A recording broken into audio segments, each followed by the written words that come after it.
నమస్కారం. City news తెలుగుకి స్వాగతం. ఈనాటి వార్తా విశేషాలు. దేశ రాజధాని ఢిల్లీలోని పార్లమెంటు సెంట్రల్ హాల్లో ఎన్డీఏ కూటమి ఎంపీల భేటీ జరిగింది. ఎన్డీఏ కూటమి బీజేపీ ఎంపీల సమావేశం TDP, JDS, NCP, Janasena, Apna Dal ఎంపీలు నేతలు పాల్గొన్నారు. ఈ సమావేశంలో నరేంద్ర మోదీ నాయకత్వాన్ని సమర్థిస్తూ ఏకగ్రీవ తీర్మానం చేశారు. చంద్రబాబు మాట్లాడుతూ మోడీ నాయకత్వంలో భారత్ గ్లోబల్ పవర్ హౌస్ గా మారిపోయింది. నా రాజకీయ జీవితంలో ఎంతమంది కానీ నరేంద్ర మోదీ లాంటి పవర్ఫుల్ వ్యక్తిని మోడీని ఆకాశానికి ఎత్తేశారు. ఈ అవకాశాన్ని భారత్ వినియోగించుకోవాలని సూచించారు.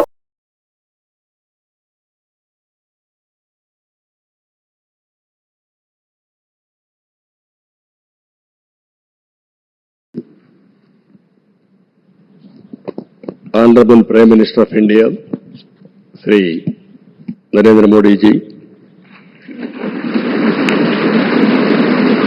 Honorable Union Ministers, respected NDA partners, Honorable MPs, first of all, we are congratulating all of you. We have won wonderful majority I have seen for the election campaign. For the 3 months, Honorable PM never took any rest. Day and night, in a campaign, same zeal. He started and ended same spirit. In Andhra Pradesh, we had 3 meetings, public meetings, 1 big rally. It had made a huge difference for winning the elections in Andhra Pradesh.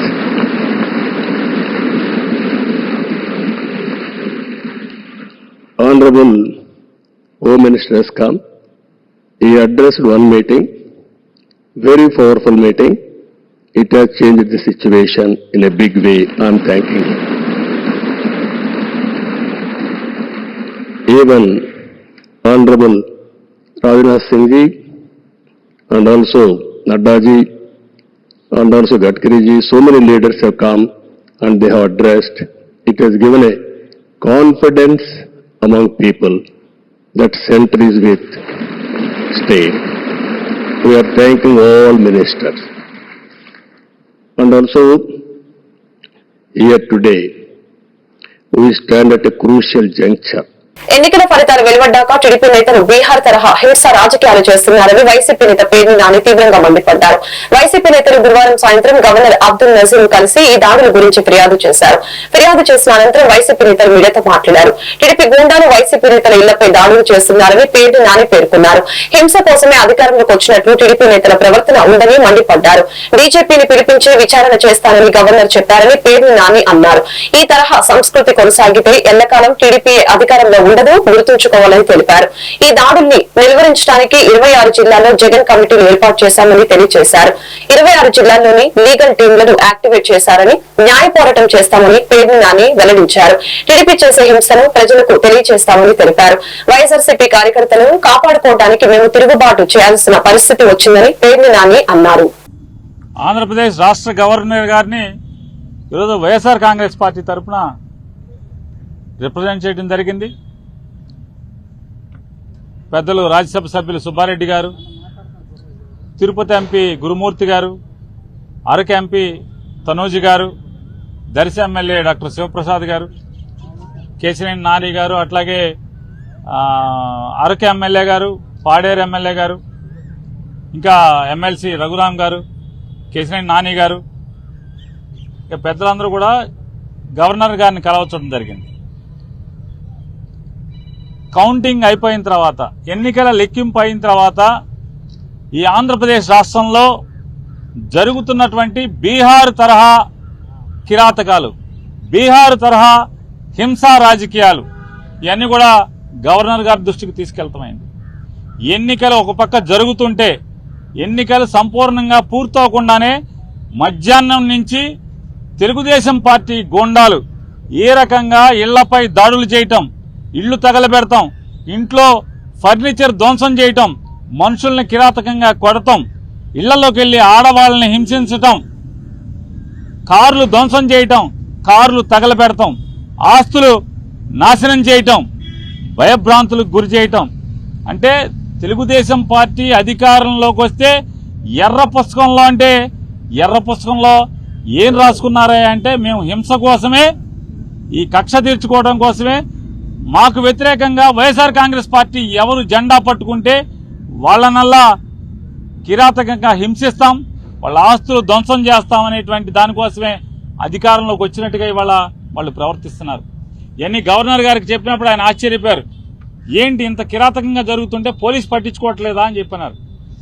వాస్తవం sir, ఇది ఒక్క FIR కూడా నమోదు కావట్లేదు. వెళ్ళి police complaint ఇచ్చినా, ఫోటోలతో వీడియోలతో ఇచ్చినా కూడా ఆ వీడియోలన్నీ కూడా గవర్నర్ గారికి ఇవ్వడం జరిగింది.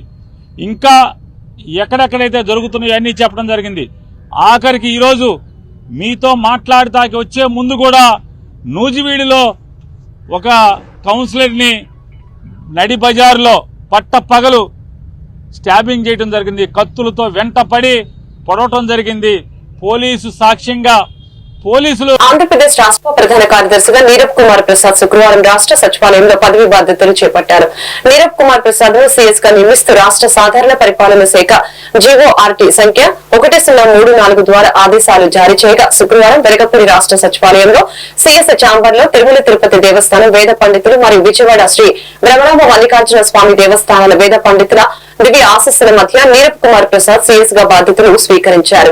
బాధ్యతలు స్వీకరించిన పిదప ఆయన మాట్లాడుతూ ముందుగా సీఎస్ గా పనిచేసే అవకాశం కల్పించినందుకు ముఖ్యమంత్రికి అప్రమాణ స్వీకారం చేయనున్న చంద్రబాబు నాయుడికి కృతజ్ఞతలు తెలిపారు.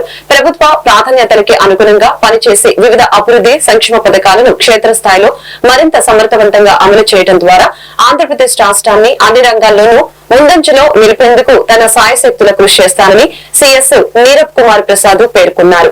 ఈ కార్యక్రమంలో జీఏడీ కార్యదర్శి సురేష్ కుమార్, స్పెషల్ సీఎస్ లు Gopalakrishna Dwivedi, Rajat Bhargava, K Vijayanand, PCCF Y Madhusudan Reddy, ముఖ్య కార్యదర్శులు కె సునీత, ప్రవీణ్ ప్రకాష్, ప్రద్యుమ్న, ఐటీ కార్యదర్శి కె శశిధర్, సర్వీసెస్ శాఖ కార్యదర్శి పి భాస్కర్, కార్యదర్శి గనుల శాఖ కార్యదర్శి శ్రీధర్, పౌర సరఫరాల శాఖ కమిషనర్ హెచ్ అరుణ్ కుమార్, హోంశాఖ ప్రత్యేక కార్యదర్శి విజయ్ కుమార్, దేవాదాయ శాఖ commissioner S Satyanarayana, EFST special secretary doctor Chalapathirao, ఇంకా పలువురు ఉన్నతాధికారులు, ఇతర అధికారులు, ఉద్యోగులు, ఉద్యోగ సంఘాల ప్రతినిధులు, సీఎస్ కార్యాలయ అధికారులు, సిబ్బంది సీఎస్ ను కలిసి శుభాకాంక్షలు తెలిపారు.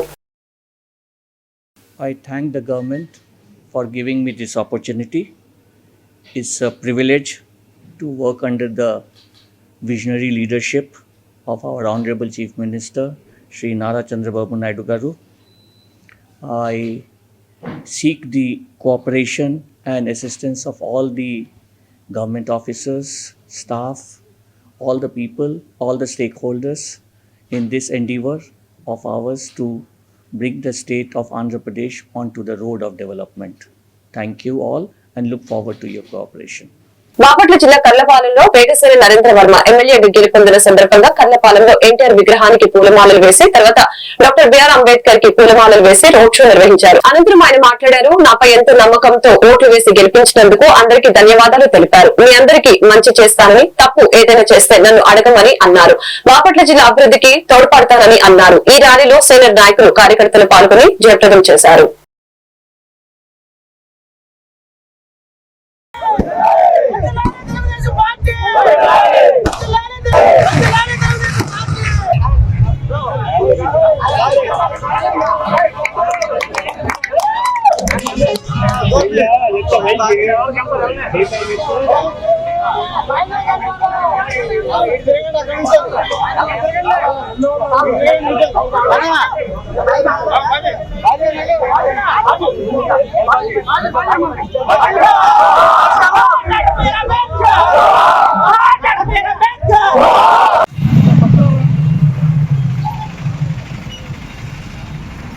వాణిజ్యరక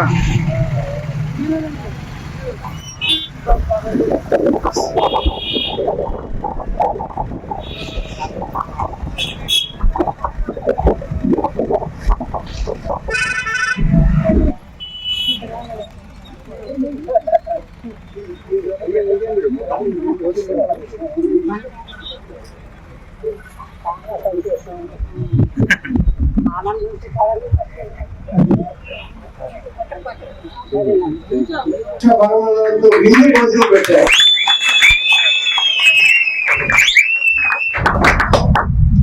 నిజంగా ఇది నేను మీకు ఒకటే చెబుతున్నాను, తెలుగుదేశం పార్టీ సైకిల్ గుర్తు మీద ఓటేసిన తెలుగుదేశం పార్టీ సైనికులు, జనసేన పార్టీ శ్రేణులు, జన సైనికులు, అలాగే భారతీయ జనతా పార్టీ శ్రేణులు సైకిల్ గుర్తు మీద ఎవరైతే కసితో ప్రేమతో ఓటేశారో ఈ నా విజయం వాళ్ళందరికీ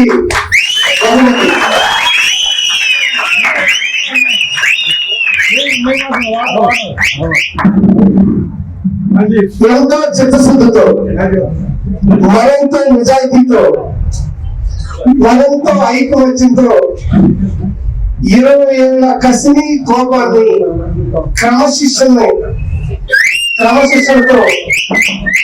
ఐకమత్యంగా, చిత్తశుద్ధితో, నిజాయితీతో ఎవరైనా తిరిగి తిట్టించుకున్నారు, మనలో మనకి ఏదైనా తగాదాలు వస్తే తలంచుకున్నారు, కన్నీళ్ళు వస్తే కన్నీరు పెట్టారు, పోలీస్ స్టేషన్ కి కార్యకర్తలుగా ఎన్నో కేసులు పెట్టించుకున్నారు, ఎంతో విలువలు పోగొట్టుకున్నారు, ఎంతో పనులు పోగొట్టుకున్నారు.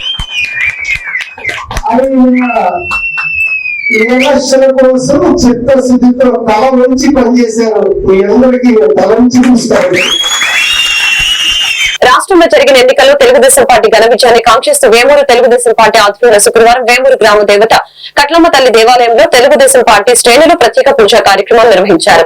పూజా కార్యక్రమంలో మాజీ market yard chairman Jonnalagadda Vijaya Babu దంపతులు పాల్గొని ప్రత్యేక పూజలు నిర్వహించారు. ఆయనతో పాటు పార్టీ నాయకులు తుమ్మల శ్రీనివాసరావు, పంచాయతీ వార్డు సభ్యులు కోబంటి శ్రీనివాసరావు, అన్నయ్య ప్రసాద్, ఎలవర్తి సురేంద్ర తదితరులు పాల్గొన్నారు.